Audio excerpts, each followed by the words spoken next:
This time last year, I think that we all thought that Tony Pollard would be the answer in the run game.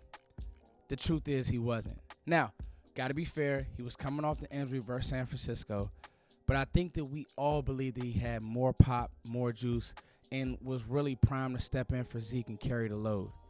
He wasn't. Matter of fact, there was a play against Miami where I love Tony Pollard. Ezekiel Elliott scores here, and that kind of summarizes the run game as a whole. It was good, not great. Design was good, but Tony just couldn't muscle it in. And when you needed the run game most in the playoff, when you needed something for your team to settle Dak down and settle this offense down, you just didn't have it. Let's talk about it because there's a lot to get to. I did a really deep dive on my birthday. Today's my birthday. You guys better show some love. I'm content for you guys on my birthday. I did a really deep dive on the run game, and I went game by game, and I just want to talk about some instances where the Cowboys just didn't get it done and what they do need to improve this year. Let's go.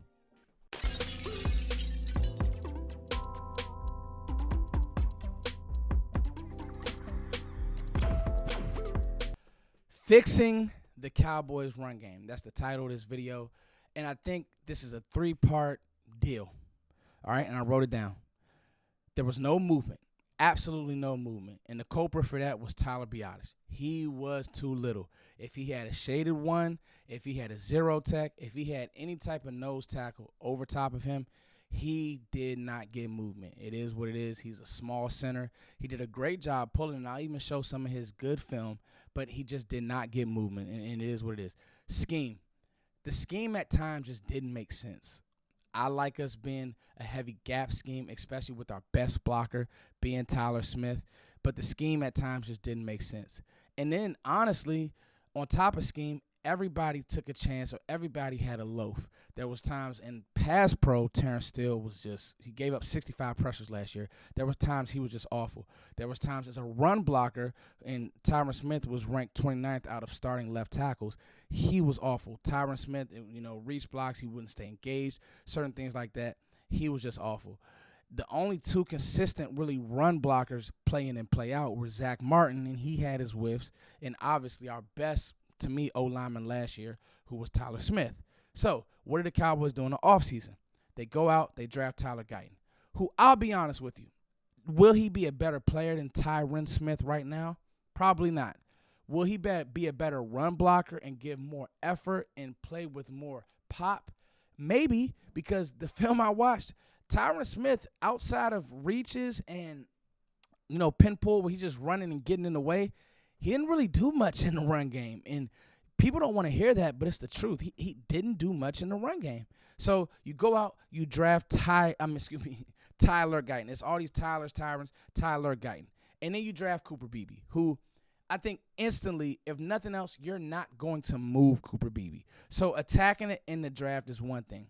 But I want to talk about some schematical things that the Cowboys can do and that they didn't do last year as to why the run game was ranked 14th, 1,900 yards.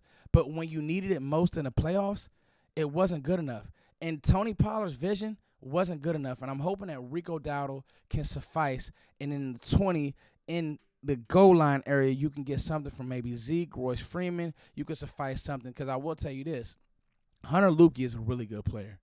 You go watch the film. Hunter Luepke does some nice things on film. So I want to just talk through some of these plays. I hope you guys enjoyed this one. I did a deep dive. I didn't go crazy with the film, but I want to just snip together a few plays so you guys can just see not only how bad the run game was, but just the little things the Cowboys can do to honestly get better running the ball. All right, fixing the run game. Before we talk about fixing the run game, we actually need to talk about what happened this year.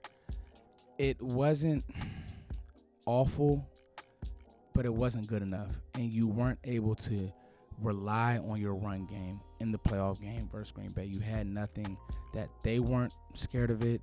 They didn't honor it, and that's the problem. You were ranked 14th league-wide. You didn't have a complete team run game. What I mean by that, and you guys will see this on film, there were times where, you're trying to run power, and the front side guards getting blown up. Whether it's Zach, there was a few times that even Tyler Smith gave up pressure on that front side guard when you're running power. Well, if the puller is getting blown up, now you can't run power. because he's too deep in the backfield. He's trying to pull, trying to kick that end out or that edge defender or that force defender, and now the run game's just a mess. So it was just little things like that. And what another thing, honestly, what happened was Dak was so good in the pass game, Mike McCarthy was so good in the pass game designing passes, that what Dallas would do is if the run game just didn't work, they would just get away from it. Like, he wasn't in that Jason Garrett realm where he would, just throw the ball. Just run the ball on first, second down. He wouldn't do that. But the problem is that the run game struggles. So let's get right into it. I know I say right into it, and I just gave a 2-minute soliloquy, but let's talk about it. So now we see Tyler Biadasz.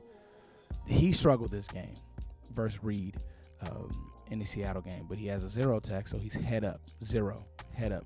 Slight shade, but head up. And you just see right there, look how he splits that double team. Okay, so this is a double team, and it looks like it's turning the inside zone with it's basically split flow. The split flow player is Ferguson. Boom, he's coming to kick, so he does his job. But I want you guys to just see Biadasz just gets bench pressed. Tyler Smith has to peel off to get Bobby Wagner, and Biadasz just gets bench pressed, and it's a 0-yard game. And so these are the things where it's like, because he wasn't able to get any movement right there, no movement, no yardage being gained. Here, Tyron Smith. We all love Tyron Smith. I love Tyron Smith.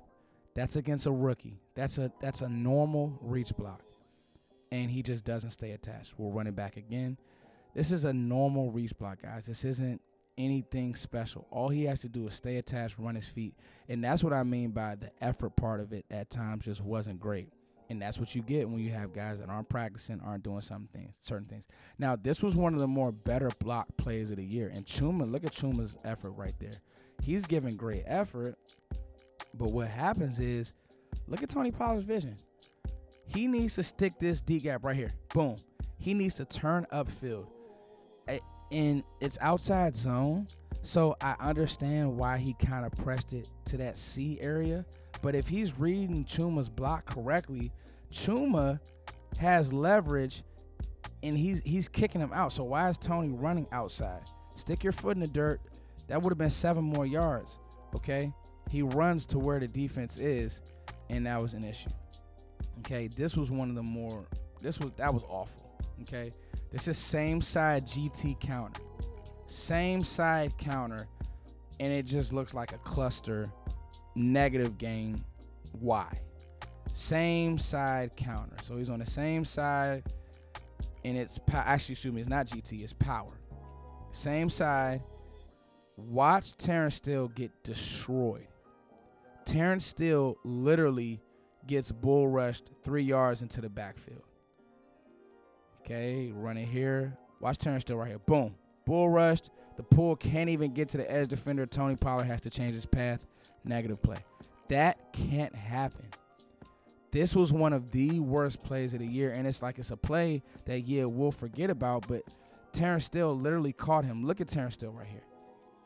This is awful football. Look where he's at. Look how Pollard has to change his path, and nothing. So that's not on Tony Pollard.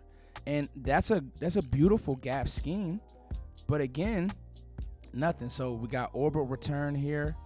Why did I put this play in here? I think I was looking at Tolbert film, but that actually was a great play. If Dak left that out there a little bit, that's a touchdown. Yeah, I was watching the Miami game, and so you guys get a pass play. It's the offseason. Here we go. Back to the run game. Everybody had a turn. Look at Tyler Smith here. Okay. And Fangio does a great job, and Chubb is one of the better DNs, but he plays that perfect, plays that block perfect, and again, 3-yard gain. So when you watch the run game, and it was all over the film, as you guys can see, I just showed you the Miami game, the Seattle game, the Chargers game. Now we're watching the Panthers game, and I do want to give Terrence Steele some credit here, and this is where I said when you talk about fixing the run game, this is where I think Dallas needs to lean into when it's more edge runs. Terrence Steele does a great job on this pin pull scheme. He gets a 2-for-1 right there. So it's not all bad. He does an excellent job. And I think this is where Rico can win.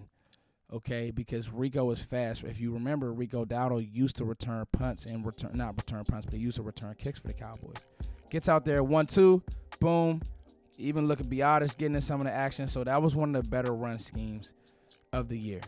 But then again, just no consistency. Derek Brown just completely blows the play up. And this was part of the problem. Like, you would have a great run, and then as the game went on, just wasn't enough. I mean, he just ragdolls Terrence Steele. And Terrence Steele is a good run blocker. Boom, get off me. 2-yard gain. So I think that if the Cowboys can fix some of this stuff, if Terrence Steele can get healthy and just run his feet, because right there, I mean, that's just no power. If the Cowboys can get healthy, fix some of these just little issues when it comes to playing team offense and good team O-line play, I think that the Cowboys will be better in the run game. It's your boy Foots, man. Thank you guys so much for liking, sharing, subscribing. Thank you guys for growing with me. I'm doing 2 videos a week during the dead period. Got a good one coming up for you guys on Thursday. And then once training camp gets going, I'm going to take it all the way up to 4 videos a week. Love you guys. Thank you so much. Peace.